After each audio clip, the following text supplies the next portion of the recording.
Have you ever stopped to think about how we actually make a choice? I mean, not just in our heads, but physically. It feels like there are two parts to it, right?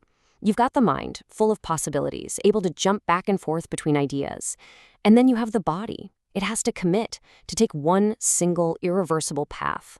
What if that's not just a metaphor? What if that's exactly how reality itself works? Today, we're diving into a physical model that suggests just that. So this really gets to the heart of it. How does anything, from a tiny particle to the entire universe, decide what to do next? Think about it. To choose the best possible future, you have to somehow, you have to compare different options. You have to deliberate. But how does a physical system, bound by the laws of physics, actually do that? And right away, we hit a wall, a really big one. There's a fundamental rule in quantum mechanics called the no-cloning theorem, and it says, flat out, that you can't make a perfect copy of an unknown quantum state. This is a huge problem, because to truly weigh your options, you need to copy your reality right now, run a simulation for path A, then go back, copy it again, and run a simulation for path B. If physics says you can't make that perfect copy, how can any system ever make a truly informed choice? Well, this is where a framework called the void dynamics model comes in with a pretty radical solution. It suggests that reality isn't run by just one process. Instead, it's powered by two completely different, almost opposite, physical engines that have to work together. Okay, so let's break this down. On one side, you've got this realm of pure possibility. This is the thought engine. Its job is to explore every single potential future. It's totally reversible. Like a thought experiment, you can run forwards and backwards without changing a thing. But on the other side, you've got the world of action. This engine's job is to take all that boundless potential and collapse it into one single concrete reality. And its decisions are final. They're irreversible. This is the engine that actually creates the past. All right, let's dive into that first engine, the one that deals in pure potential. In the model, this is called the J-limb. The J-limb is the part of reality that's, perfect. It's conservative, meaning it never loses anything. It's perfectly reversible. And the best analogy for it is a system moving on perfectly smooth, frictionless ice. It can just glide through every possible future, exploring every twist and turn, without losing any energy and without ever having to commit. And this isn't just a nice story. The math backs it up. The J-limb is described by these wave-like hyperbolic equations, and thanks to a beautiful principle in physics called Noether's theorem, we know it has to perfectly conserve things like energy and momentum. It's like a perfect quantum echo, bouncing around a vast space of possibilities, mapping everything out without actually changing anything. So here's the crucial takeaway. The J-limb is the ultimate deliberator.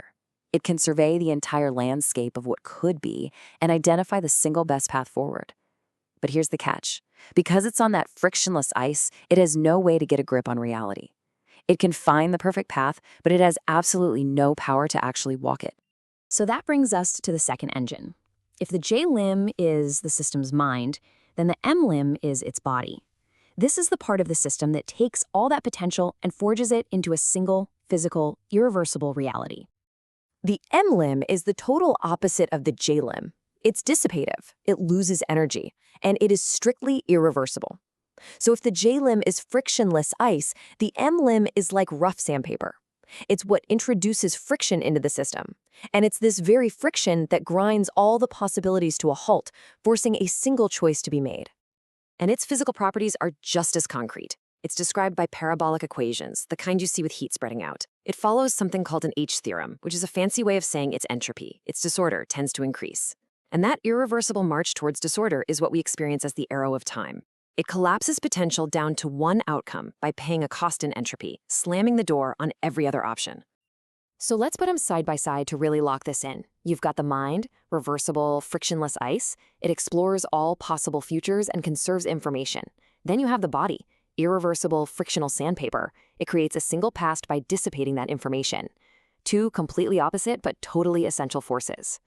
So the million-dollar question is, how on earth do these two engines, one perfect and reversible, the other messy and irreversible, actually work together? This is where the model gets really, really elegant. And the key insight is this. Reality isn't a fight where one engine wins and the other loses. The total motion, the total evolution of the system is literally the mathematical sum of both of them.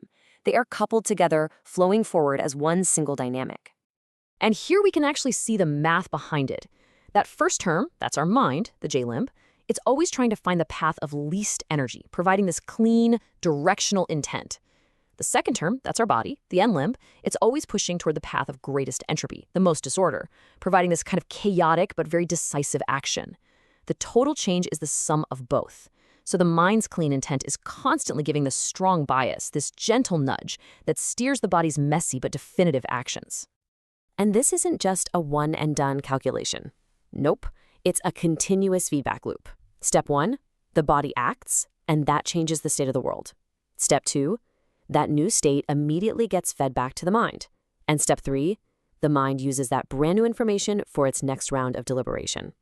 So action informs thought, and thought then steers the next action, over and over and over again. Okay, so this is a beautiful picture, right?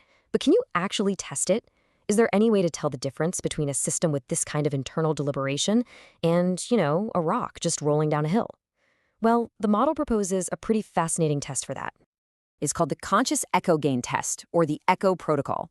And the core idea is to see how well a system can reverse its own actions, to see if it can create a perfect echo of its own past. Now, this isn't just like hitting rewind on a video. This is a test to see if a system understands its own physical rules well enough to actively undo something that it has already done. And this is the perfect way to picture the difference. Think of a simple physical echo, like your voice bouncing off a canyon wall. It's passive. It always comes back a little weaker, a little distorted. But an echo with intent is something else entirely. It's an active, assisted rewind. It's like the system has a map of the journey it just took, and it uses that map to perfectly retrace its steps, correcting for any missteps along the way. And what's the real difference between the two? In a word, self-awareness. A system that is model-aware, one that actually knows its own internal J and M rules, can use that knowledge to actively correct for all the messy, irreversible parts of its journey. It can achieve a perfect echo. And that measurable, perfect rewind, that is the signature of genuine agency. Which kind of leaves us with a pretty profound thought to chew on. Could this physical dance, this constant interplay between the reversible exploration of what could be and the irreversible collapse into what is, could this echo with intent be more than just a model for making a choice? Could it be the fundamental physical process that gives rise to agency, and maybe even consciousness itself?